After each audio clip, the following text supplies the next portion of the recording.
बालाजी मंदिर में आस्था से खिलवाड़ को लेकर लोगों में गुस्सा है, आक्रोश है। प्रसादम के लड्डू में चर्बी मिलावट को लेकर श्रद्धालु आक्रोशित है। तो वहीं पूरे विवाद पर केंद्र सरकार एक्शन में आ गई है और केंद्रीय स्वास्थ्य मंत्री जेपी नड्डा ने आंध्र प्रदेश के मुख्यमंत्री चंद्रबाबू नायडू से फोन पर बात की और इस मामले में रिपोर्ट भी मांगी है।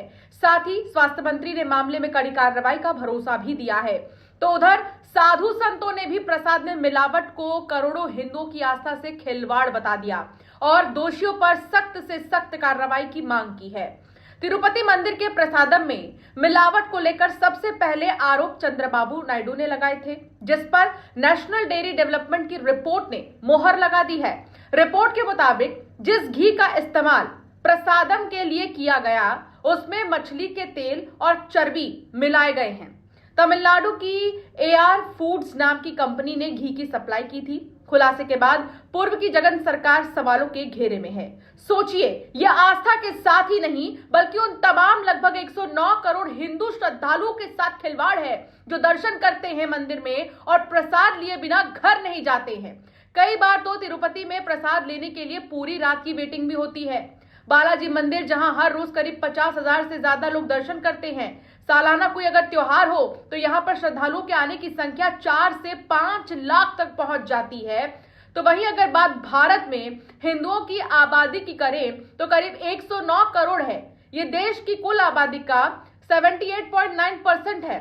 ऐसे में 109 हिंदू जितने भी श्रद्धालु हैं उनके साथ एक तरह से ये खिलवाड़ ही हुआ है। हिंदुओं के साथ और उनकी आस्था के साथ इसे खिलवाड़ नहीं तो और क्या कहा जाए। न केवल भारत बल्कि दुनिया भर से शाकाहारी श्रद्धालु भी यहाँ आते हैं और दर्शन करते हैं। उनके आस्था को भी ठेस पहुंचा है। इस लड्डू को मंदिर के रसोई घर में बनाया जाता है और इस रसोई को पोटू कहा जाता है। बता दें कि इस लड्डू को जीआई जियोग्राफिकल इंडिकेशन भी प्राप्त है। बावजूद इसके यहाँ पर इस तरह की जब खबरें आने लगी तो हर कोई हैरान हो गया। ज्योग्राफिकल इंडिकेशन प्राप्त होने के बाद भी इस लड्डू को बनाने का पेटेंट सिर्फ मंदिर को ही प्राप्त है। खबरों के अनुसार यहाँ प्रतिदिन लगभग 8 लाख से भी ज्यादा लड्डू तैयार किए जाते हैं। मान्यता है कि इस लड्डू को बतौर प्रसाद लिए बिना तिरुपति बालाजी का दर्शन अधूरा हो जाता है। प्रसाद के रूप में मिलने वाले इस लड्डू यानी पनयारम का इतिहास 300 साल पुराना है।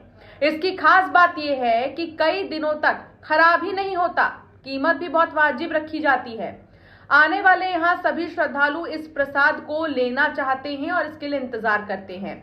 साथ ही एक और जो खास बात यह है कि तिरुपति बालाजी में भगवान को चढ़ाए जाने वाले लड्डू एकदम ताजा होते हैं। यहाँ हर दिन लगभग 8 लाख लड्डू बनाए जाते हैं और लड्डू बनाने के लिए मंदिर परिसर में एक खास जगह तय की गई है।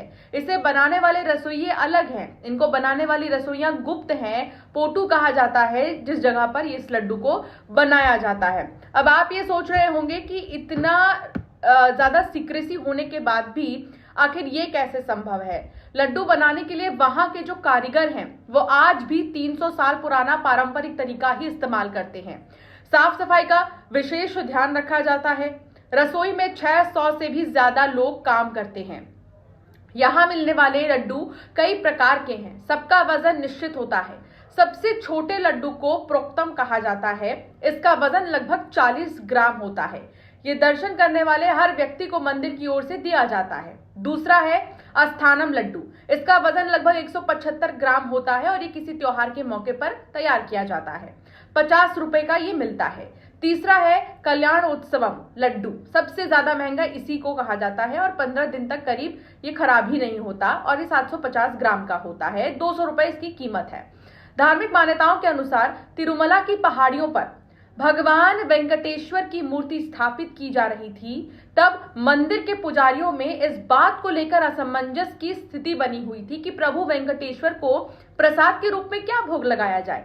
उसी समय मंदिर में एक बूढ़ी माँ हाथ में लड्डुओं की थाली लेकर आई और पहला जो चढ़ावा है वो चढ़ाने की इनसे मांग की गई।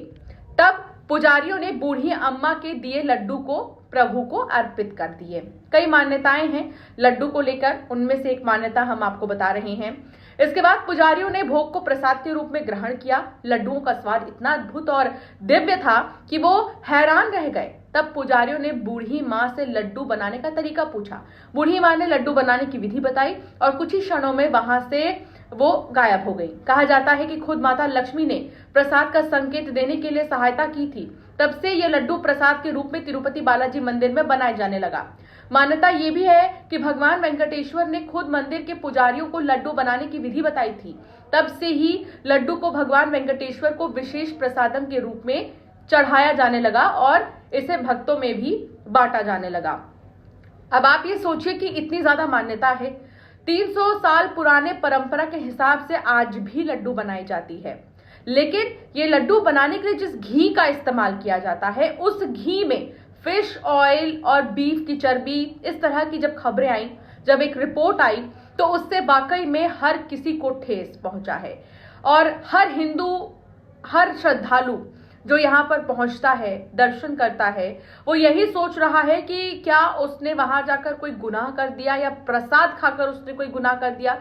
और तिरुपति बालाजी हर कोई जब जाता है तो प्रसाद लेकर आना कहीं नहीं भूलता। ना केवल तिरुपति बालाजी, ऐसे देश में कई ऐसे आस्था के केंद्र हैं, ऐसे कई मंदिर हैं जहां पर आप जाते हैं, कोई भी जाता है तो वो यही सोचता है वहां जाए तो वहां से प्रसाद जरूर लेकर आए।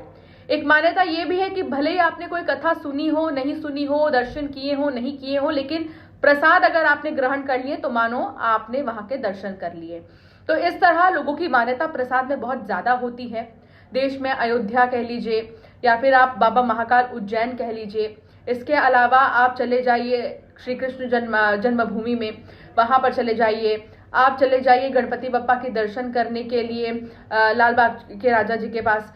हर जगह लगभग हम देखें बड़े बड़े मंदिरों में तो प्रसाद के तौर पर लड्डू जो हैं वो दिए जाते हैं। लेकिन अगर लड्डू से जुड़ी इस तरह की अगर खबरें आती हैं तो वाकई में ये उन 109 करोड़ हिंदुओं के दिल को ठेस पहुंचाती है जो आंख बंद करके इन प्रसाद को ग्रहण करते हैं।